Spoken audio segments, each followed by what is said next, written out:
Hey there, Pamela. Thanks for joining us for a second time on the Making Math Moments Ooh. That Matter podcast. We talked with you back in episode 207, and this one's going to be, let me look.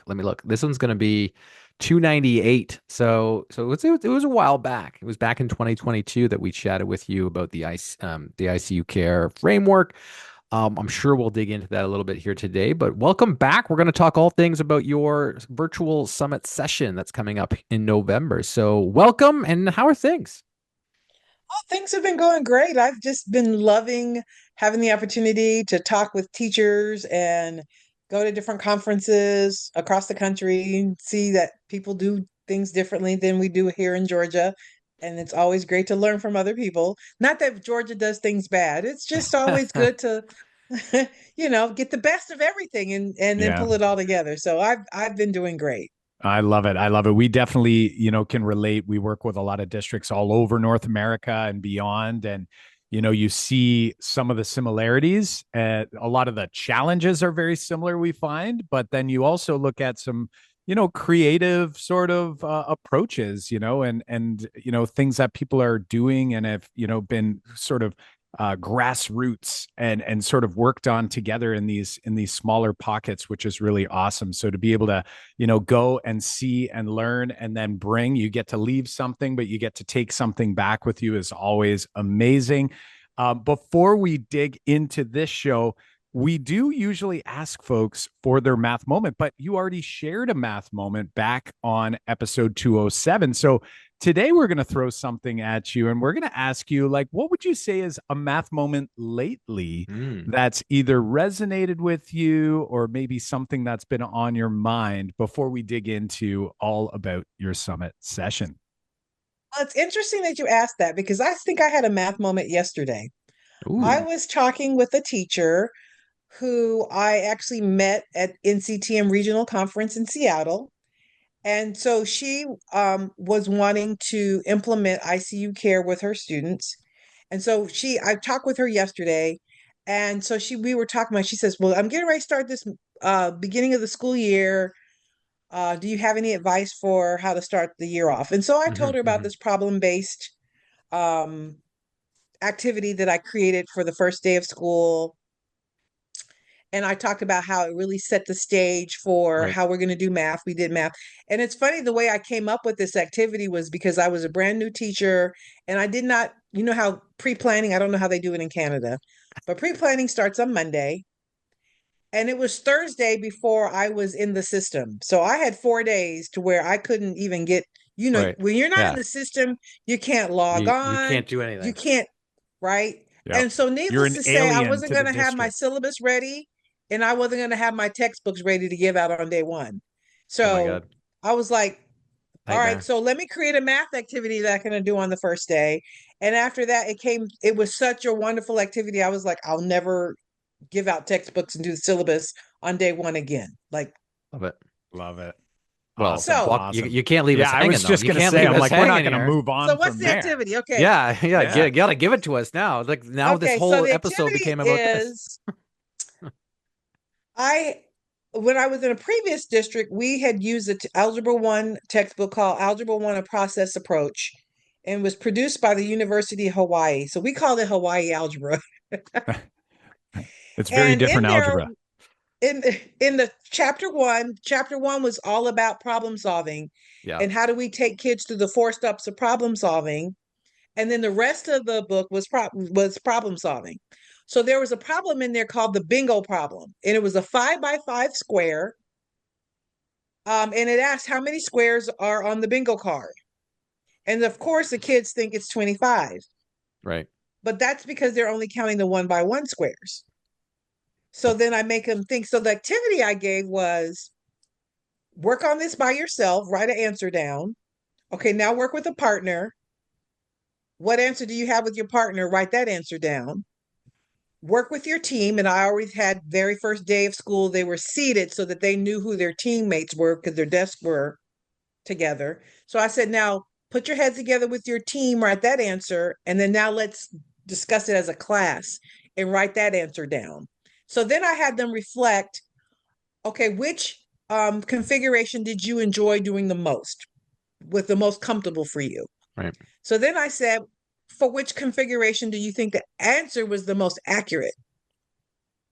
And so they got the chance to see a lot of them really liked working by themselves. They said they prefer to work by themselves, but then they realized their answer wasn't very accurate, that they got closer to the more accurate answer, to consensus, the Right. more people that were involved in the learning process. And I said, this throughout school, this is what we're going to be doing. We're going to be solving problems. You're going to be engaging in doing math that you don't already know how to do, but you will have the opportunity to work in all these configurations. Sometimes you're going to work by yourself.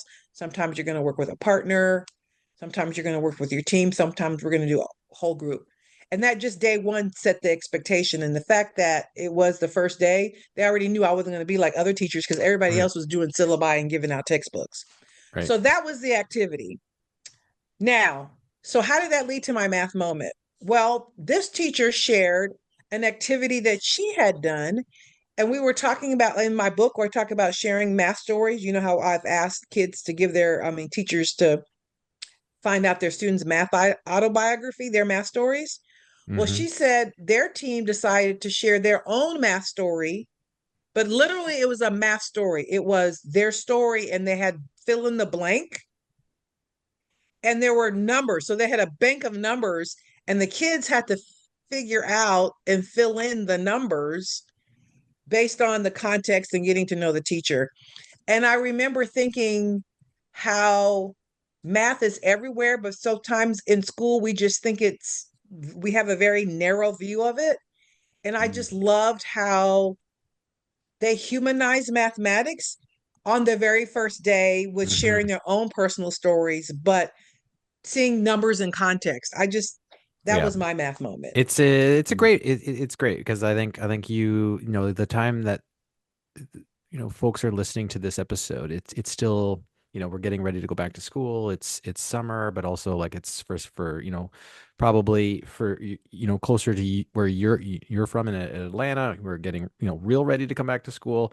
Us up in the north, we're probably a little bit longer, but I mean, like people start thinking about it early. Like this goes to it's a perfect math moment for this time, and this is probably why it came up yesterday, right? Is that this is what we're thinking about right now, being coming into August. It's like the longest Sunday night ever, and we're thinking about those moves we're going to make in the first day. And Kyle and I've we've put together a resource about how to kick off the school year right, and it's all about what you just said. Like it's just like you can't, like I used to spend years, or I didn't spend years. I taught for years going through the syllabus in the handbook and going through the rules and don't do this and don't do that. And it's like, why did I do that? Why didn't I do the Pam move here and get the bingo card out, and it wasn't until later where you realize that you're like, that doesn't matter. It matters about getting right into setting expectations, showing what it looks like on a regular basis, and getting the math, getting math right away, but also, setting the culture and creating that culture right away.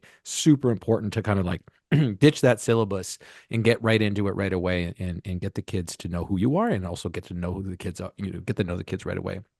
Pam, let's jump now into, because I think that probably, in my opinion, it's going to spawn right into the session that you're going to be talking with us at the 2024 Make Math Moments Virtual Summit, which your session this year, because you were with us last year, you kicked off on the Friday night, and we're kind of the leading the way back last year. So lots of folks, a lot of interest last year. This year, your summit session is from what they know to where they grow, which, it rolls off the tongue there, but it's all about activating prior knowledge in math class. So, which I know is a component of your ICU care framework. So, give us the high level of what you're going to talk about at this session, and then we'll dig in on it, and then we'll let everybody get on with their way. Certainly. So I'm going to start off by talking about that principle of assess, activate, and build on prior knowledge and why it's important and why doing that is an equity issue. And then I'm going to talk about a practical way to do it. I'm going to introduce a tool that I created I call it the CER single point rubric. Okay. And I created it because of realizing that so much of assessment that we do is really for the teacher. Yeah. and that the kids very seldom benefit from it. It's more, okay, I know what the kid knows, but then does a kid know how to improve from it? Do they know what Mm. their next steps are? I mean, even if we tell a kid what they did wrong, does it help them get better? Does it help Right. them along the trajectory of learning? So I created this rubric. One is I was inspired by a post on the cult of pedagogy. They talked about the single point rubric. Okay. And when I noticed it, so the single point rubric basically says this is proficient, this is what proficiency looks like. And then it has a blank column for not proficient, and then it has a blank column for exceeding. So that way you get feedback to why a kid is not proficient or why a kid is exceeding proficient. And one of the reasons I love that, because I don't know if you've ever tried to use 4-point rubrics or even tried to create 4-point rubrics. Mm-hmm. Mm-hmm. There are so many ways a kid could go sideways. And you're asking me to make a prediction about what's a 4, what's a 3, and always invariably kids were between a 3 and a 2. And I didn't know Right. And there are usually it was 2 in about this way and there's quantity, a right? 3 It in was this way. like Yeah. I don't know about you, but like when I remember trying to make those a long time ago, and you know, so many you see is about like more or less. It's quantity versus quality, or the descriptors are just so vague. It's like you do this Right. consistently, you do this I had a hard time creating infrequently. them, had a hard time using them. And so if I'm having a hard time, I know the students don't benefit from it that much. It Right. was like make work. So that was the first thing. One reason I just love that idea of the single point rubric is give feedback. And a lot of students aren't getting feedback. And then the other thing I did, and I actually, just like I told the example about how I kind of stumbled across the first day activity because my syllabus wasn't ready. Yeah. Well, this was another example. I stumbled across the CER rubric because I was a part of a school improvement plan committee, and they wanted to make gradual release of responsibility the math Mm. uh, Focus. strategy for our school improvement plan. And I tried my best as gently as possible to try to steer them away, but they were really insistent on gradual release of responsibility. So I said, I got nothing on you. I got nothing for you. So I said, let's go, let the science department go. And so they shared CER and it was accepted and they loved it. And I was like, claim evidence reasoning. I think we can do that for math. And so I Googled it and I saw that it was used in some math settings. What I didn't tell my administrator at the time, it was mostly elementary and I was a high school, but that didn't matter. So our school adopted claim evidence reasoning for our math department for our school improvement plan. So I developed all these resources around claim evidence reasoning. So I very clearly define what's a adequate claim to a word problem, what's evidence. Evidence is your work. What does Okay. that look like? I had spent time describing that. What is good reasoning? I've spent time describing that. So I had done all that as a part of my school and the school improvement plan. So then I married it with the single point rubric and voila. And then I realized this is just so much more effective because it gives students, it tells them not only why this is not proficient, Mm-hmm. but it then also says, this is what you can do.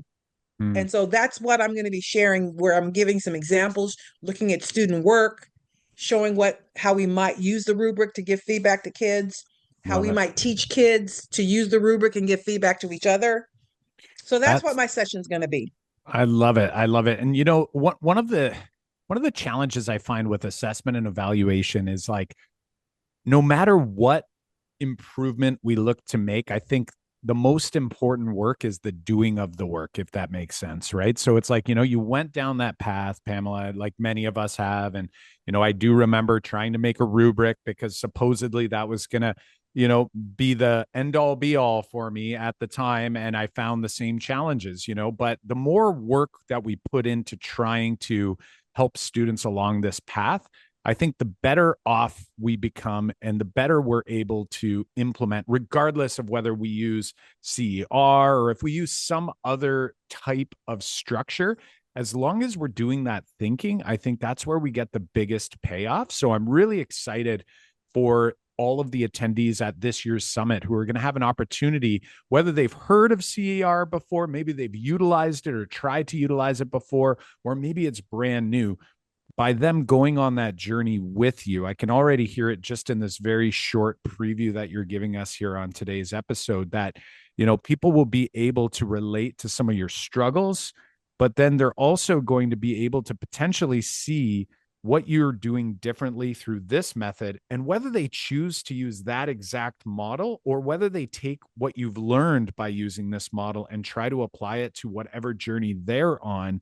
I'm seeing that anyone and everyone who attends this session at the summit is going to be able to walk away with some great reflections, some great action items that they can put into place as we begin this new school year. I know this episode's coming out as many school years are starting, and then the summit is in November. So that's kind of a nice little place for people to kind of be tweaking along the way, right? Trying to make things Right. better and easier for them, and in turn, making it easier for their students, as you mentioned, to interpret and utilize. Yes, because what I found was the power of creating this rubric was the clarity of my expectations. Mhm. And that's what I loved about the single point rubric was I'm making it crystal clear what is proficiency. And then I realized, do I need to have all these levels below proficiency? I don't really care. Right. Do I need to know that you're way below? Like it doesn't matter. It's the expectation that I communicated was we're going to keep working on it until it's proficient. And I'm going to continue to give you feedback until it's proficient. Right. Because clarifying and defining what below proficiency is to me is nearly as important as defining what is proficient. And then when your work comes, if it's not proficient, for me to help you understand what do you need to do to make it proficient. Yeah.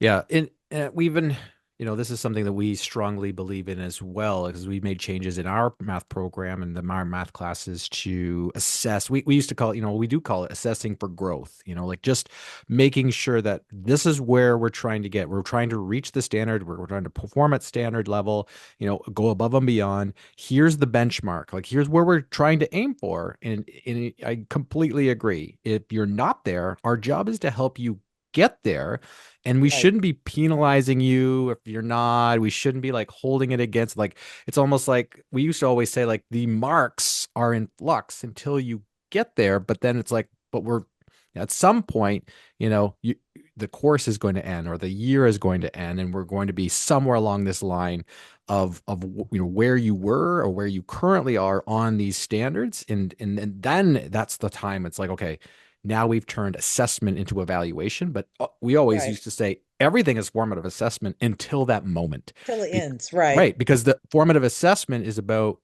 helping students see where they are on their standards and helping them grow or improve. Like, get the information you need to improve your instruction so that the students can then grow and reach the standard. Now, the question that I think we get asked all the time about, thinking about formative assessment that way and using assessment tools like the rubric you're describing, and structuring your assessment guidelines in classrooms, to make sure that you're getting students to perform and reach these standards. The pushback, or I guess the question, it's not really pushback. It's the question is like, John, Kyle, Pam, like, what do I do, like, when the marking period's here? Like, we get this, like, here Right. in Ontario, I think we have a lot more flexibility with when grades go in and when we can assess on these standards, and when, we can stretch it all year long. But a lot of times, like in Atlanta, I'm sure it's like the grading period ends, and then it's like teachers have to put the mark in the grade book, and then they don't get a chance Mm. to change that grade book.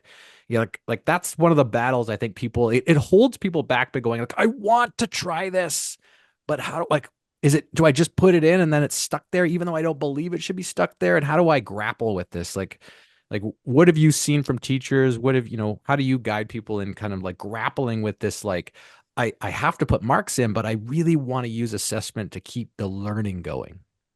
Right. So this was just something that I had to do. My district was very rigid about grades. I had to put in 3 grades every week. I had to. Yeah. Yeah, that's So it's a real thing. right. So that was not flexible for me. I had to put 3 grades in a week. And so I then had to figure out, how do I take this single point rubric and turn it into a grade? Right. So I said proficiency was an 85. Then I had 2 categories for exceeding. So it was 85, 95, or 100. So part of that had to do with being clear. What's an 85? What's a 95? Is 100. So that just made my life easier. Hmm. And so that was the beginning. Now, how did I deal with the reality of the fact that I just had kids who just had stuff that wasn't proficient, either had failing grades or didn't? For me, it was more likely just stuff that they just didn't do at all. So this was another case of where I was upset with one of my administrators, and so I was going to prove to them that, um, they marked me down for something, and I was like, "I'll show you." And I came up with something brilliant, and it had to do with remediation. So I came up with a remediation plan, which was I created online assignments that were, and I mean, I'm not making any money off this, but this is just the reality of what I use. I use Delta Math because it was a way to practice skills. I created Delta Math assignments um, that covered the content that they missed. Hmm. And Hmm. I would create these assignments so that they'd have plenty of practice. And if they showed proficiency in a Delta Math, proficiency for me was 100, Hmm. right? If you could get 100 on this, then I would replace any grade that was missing with that grade. So that just means you always had an opportunity Right. to be able to go back and replace it. But I did have, because I had certain grade period times that it was in, I couldn't change it. So I was being proactive. If you know your kids, you know how human nature is. We always wait Sure. to the last minute For to sure. do it. And if I know that's how my kids were, then I was proactive. I had certain days that I would have them just work days, and I would call up my kids every day. I mean, single-handedly, every kid one by one. I'd have their grade printed out. I'd say, highlight the grades you don't like. They would highlight it. Yep. Okay, highlight the corresponding replacement assignment. They'd highlight it. Highlight the due date. Right. They'd highlight it. I said, okay, so now do you have a plan for what you're going to do? And they're like, yes. Hmm. And I would say for more than 95% of my kids, that worked. It was, to me, the difference was that one on one, and I gave them a Right. path for how they could, and for the way vast majority of my kids, that did the trick. And then, of course, I gave that information to the parents as well and emailed them. And Right. but I did have deadlines. Yeah. I did have some kids who just never would do it, but they weren't. Those were actually, it was my most capable kids who would be the ones who wouldn't meet the deadlines. I guess because the system had rewarded them for um non-compliance or not doing the assignment. They were able to, and so they were the more likely the ones to not honor the deadlines. But Hmm. most of my kids who struggled in math, that was enough for them to do whatever they needed to do. Right. Well, you know what we noticed, and John, I think he would agree with me on this when we were doing our talk about it on the podcast a lot, where we would do our, weekly assessment. It was more or less a formative assessment where we were just really trying to see where are students at. It's like a check-in. We wanted students, we called them growth days. After doing that, we would give them the opportunity, different, we had a tech tool, for example, that was one of the Sounds tools they similar. could utilize. Yep, very similar. We also had some other activities that they could do if they wanted, to go pen to paper and they wanted to rework on certain standards and improve them. And something that I noticed is like you'd get one or two of those high achieving students that were like they were trying to go for like the 100, right? Like so they were going hard, but I totally know that group of students that it was almost like you had some students who were struggling and it was almost like they were like, wow, I really am going to take advantage of this opportunity because I haven't had the opportunity, the time and support that I've needed up to this point, and I'm going to Right. do something about it, which was fantastic, which is really what the real group that we're really trying to highlight there. But something that was interesting is that group that we'll call the students who, I would say, I'll call it a little bit of lucky, meaning like they had maybe more prior knowledge that they brought with them, or maybe something in their experience, something along the way where they were able, maybe they were the memorizers like I was in school, the memorizer that's able to kind of like quickly, get something out and be done with it. But it was like they weren't interested in doing any better than that. It was like, this is Right. my first ditch effort, and this is what I'm going to put in, and it is what it is, and I'm going to move along. So, I'm happy that you share that, because I don't know if I've talked much about it previously, but I'm sure that there's some educators out there that envision when you give students multiple opportunities to improve and to show their thinking and to show their growth. In your mind, you're envisioning 100% of students are all benefiting from this, right? And they're all taking advantage of it. But the reality is that and it likely is not going to be the case. Then the next challenge becomes is, how do we motivate that particular group to Right. like go for more? Like, you are so capable of doing more here. Like, let's apply that. So I really appreciate that. Friends who are listening, I'm sure through this episode, you've already got some great takeaways from Pamela here. And of course, if you get to spend a full hour, I say when you spend a full hour with Pamela at the virtual summit coming up in November, you're going to have an opportunity to dig into the weeds here. You'll have the visuals with the slides, and you'll have all kinds of wonderful opportunities to interact with Pamela and dig in on her session called From What They Know to Where They Grow, Activating Prior Knowledge in the Math Classroom. We always put an asterisk there, because between now and then, I know how I am as a presenter. Sometimes I tweak things along the way. So look for Pamela, because who knows, maybe by then she might change her mind Wow. on things a little bit. But definitely look for Pamela's session. Pamela, it's been an awesome pleasure here. If there's one takeaway that you hope people get, not just from this episode, but specifically from your session when they come to join you and spend an hour with you at the virtual summit, what are you hoping that they'll walk away with when they leave? I hope they walk away with the fact that assessment should help kids get better, and that they'll have practical tools so that the kids will know how to get better, not just information for teachers. Love it. Love it. And we're going to put all the links in the show notes of this episode. So you can go and register for the summit. It's actually, you can pre-register right now. You can head on over to makemathmoments.com/summit. You can get in there, and then we'll let you know when the actual registration goes live so that you can click and register exactly for Pam's session. Pam, we want to thank you for joining us, and we look forward to seeing you in November. I look forward to it. And I guess I'll see you in Chicago. Or are you going to be at NCTM? Are we in NCTM? We're going out so. west. I think we're going to Chicago too. I think we But are. I think we're going to have Yeah. to check our calendars. That's what I Yeah. think this means. We're going to NCSM for sure. NCSM for Okay, sure. well, That's I will right. be at both. So I Yeah. will see you in Chicago. Yeah. Awesome. Thanks, Pam. Looking forward to it. Friends, check out Pam online, and we will see all of you at the virtual summit.